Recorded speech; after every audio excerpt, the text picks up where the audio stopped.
प्यारे विद्यार्थियों, good morning. आज हम इस वीडियो में पढ़ेंगे यूवी स्पेक्ट्रोस्कोपी, अल्ट्रावायलेट स्पेक्ट्रोस्कोपी और विजिबल स्पेक्ट्रोस्कोपी। यूवी स्पेक्ट्रोस्कोपी क्या है? इसको हम इलेक्ट्रॉनिक स्पेक्ट्रोस्कोपी भी कह सकते हैं।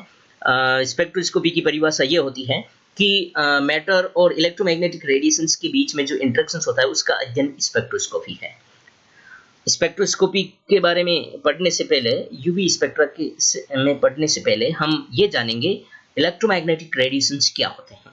इलेक्ट्रोमैग्नेटिक रेडिएशंस की प्रॉपर्टी क्या होती है, इसकी डेफिनेशंस क्या होती है।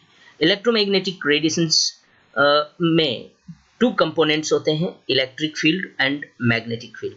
दोनों कंपोनेंट्स परपेंडिकुलर प्रोपेगेट्स करते हैं और इनके प्रोपेगेशंस, इस रेडिएशंस के प्रोपेगेशंस की directions electric and magnetic fields के परपेंडिकुलर होती है। अर्थात ये रेडिएशंस में इलेक्ट्रिक फील्ड अगर एक्स अक्ष की ओर शो हो रहा है और मैग्नेटिक फील्ड यदि वाई अक्ष की ओर है, तो इस रेडिएशंस के प्रोपेगेशंस या इसके ट्रेवल करने की जो डायरेक्शंस होती हैं वो जेड अक्ष की ओर होती है, जिस प्रकार आप स्लाइड्स या इमेज में देख सकते हैं। इस रेडिएशंस वेव फॉर्म में है, तो वेव की कुछ प्रॉपर्टी हमें ज्ञात होनी चाहिए, जैसे तरंग दैर्ध्य क्या है, वेव नंबर्स क्या हैं, आवृत्ति क्या है। तो आप देख सकते हैं इस इमेज में एक बात और है, इलेक्ट्रोमैग्नेटिक रेडिएशंस सेम वेलोसिटी से ट्रैवल करते हैं। वेलोसिटी होती है 3 × 10⁻10 मीटर प्रति सेकेंड, सॉरी सेंटीमीटर प्रति सेकेंड।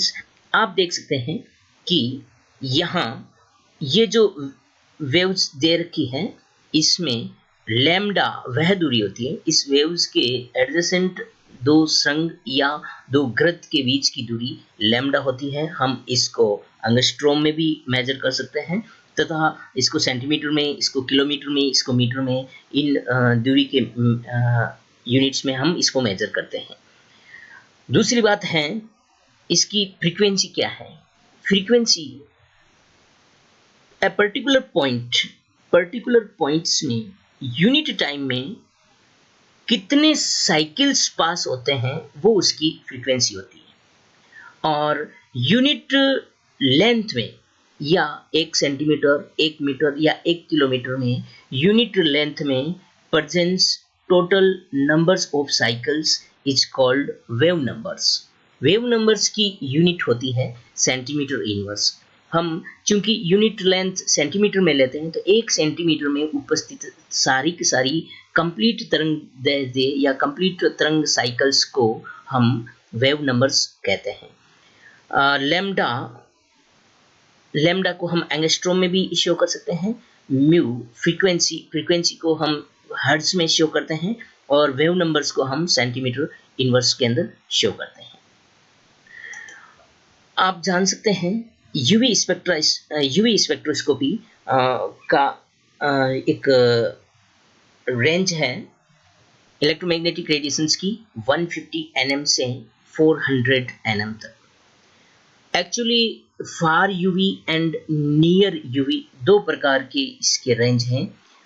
फार यूवी या यूवी की रेडिएशंस 200 nm से 400 nm तक होती है, नैनोमीटर्स तक होती है। लेकिन वैक्यूम यूवी का जो रेडिएशंस है बिलो 200 nm के बीच में होता है। जैसे 150 nm से 200 nm के बीच का जो स्पेक्ट्रल रेंज है वो वैक्यूम यूवी रेडिएशंस रेंज कहलाता है। इसके अंदर आप जान सकते हैं यूवी स्पेक्ट्रोस्कोपी का स्रोत जो अल्ट्रावायलेट तरंग दैर्ध्य है वो किस से उत्पन्न होते हैं। तो हाइड्रोजन ड्यूटेरियम फिलामेंट या tungsten filament, hydrogen deuterium discharge lamp और टंगस्टन फिलामेंट इस यूवी स्पेक्ट्रा के यूवी रेडिएशंस के सोर्स हैं।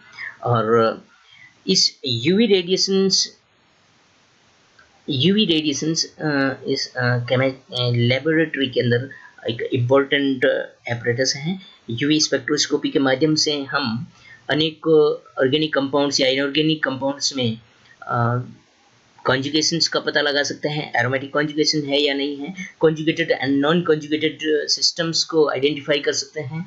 यूवी स्पेक्ट्रा के माध्यम से हम किसी भी सिस्टम में डबल बॉन्ड है या ट्रिपल बॉन्ड है, इसका हम अध्ययन कर सकते हैं। आगे हम देख सकते हैं यूवी स्पेक्ट्रोस्कोपी में इतनी एनर्जी होती है कि एटम्स में इलेक्ट्रॉनिक ट्रांजिशंस को प्रोसीड करती है। इलेक्ट्रॉनिक ट्रांजिशंस स्पेक्ट्रोस्कोपी भी कहते हैं हम। इसमें जब किसी भी सब्सटेंस पर या मैटर पर यूवी स्पेक्ट्रा एक्सपोज किया जाता है तो इलेक्ट्रॉन्स अपने लोअर एनर्जी लेवल से हायर एनर्जी लेवल में इलेक्ट्रॉन्स का ट्रांजिशन होता है, और इन इलेक्ट्रॉन्स के ट्रांजिशंस में जितनी एब्जॉर्प्शंस एनर्जी एब्जॉर्ब होती है फिर वापस ग्राउंड स्टेट में आता है तो एनर्जी रिलीज होती है।